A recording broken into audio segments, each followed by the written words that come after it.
கரூர் சம்பவம் தொடர்பாக விஜயை தொடர்ந்து தமிழக ஆயுதப்படை டிஜிபி டேவிட்சன் தேவாசீர்வாதத்திடம் சிபிஐ அதிகாரிகள் விசாரணை நடத்தி வருகின்றனர். கரூர் கூட்ட நெரிசல் சம்பவம் தொடர்பாக தமிழக வெற்றி கழக தலைவர் விஜய் இன்று தலைநகர் டெல்லியில் உள்ள சிபிஐ அலுவலகத்தில் விசாரணைக்கு ஆஜரானார்.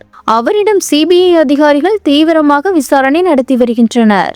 ஒரு பக்கம் விஜயிடம் விசாரணை நடந்து வரும் நிலையில் மறுபக்கம் தமிழக ஆயுதப்படை டிஜிபி டேவிட்சன் தேவாசீர்வாதம் விசாரணைக்காக சிபிஐ முன்பு இன்று ஆஜரானார். கரூர் சம்பவம் நடந்தபோது டேவிட்சன் தேவாசீர்வாதம் தமிழகத்தின் சட்ட ஒழுங்கு ஏடிஜிபியாக இருந்தார். மேலும் கரூரில் என்ன நடந்தது என்பது தொடர்பாக அப்போது செய்தியாளர்களுக்கும் பேட்டியளித்திருந்தார். அந்த வகையில் அவருக்கு சம்மன் அனுப்பி சிபிஐ அதிகாரிகள் விசாரணை நடத்தி வருகின்றனர். கரூர் சம்பவம் தொடர்பாக தமிழக வெற்றி கழகத்தினர் காவல்துறையினர் மீது பல்வேறு குற்றச்சாட்டுகளை சுமத்தியிருந்தனர். காவல்துறை சரியாக பாதுகாப்பு வழங்காததே கூட்ட நெரிசலுக்கு காரணம். தமிழக வெற்றி கழகத்தினர் கேட்ட இடத்தை கொடுக்காமல் நெருக்கடியான இடத்தை கொடுத்தனர் என்று காவல்துறையினர் மீது தமிழக வெற்றி கழகத்தினர் அடுக்கடுக்கான கேள்விகளை எழுப்பியிருந்தனர்.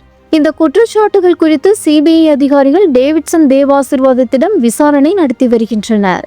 மேலும் கரூரில் என்ன நடந்தது? தவேக தலைவர் விஜய் தாமதமாக வந்தாரா? கரூரில் பிரச்சாரம் செய்ய தவேக கேட்ட இடத்தை காவல்துறை கொடுக்கவில்லையா என்பது குறித்த பல கேள்விகளை சிபிஐ அதிகாரிகள் டேவிட்சன் தேவாசீர்வாதத்திடம் துருவி கேட்டு வருகின்றனர். கரூர் சம்பவம் நடந்த வேளையில் சட்டம் ஒழுங்கு ஏடிஜிபியாக இருந்த டேவிட்சன் தேவாசீர்வாதம் பின்பு ஆயுதப்படை டிஜிபியாக பதவி உயர்வு பெற்றது குறிப்பிடத்தக்கது.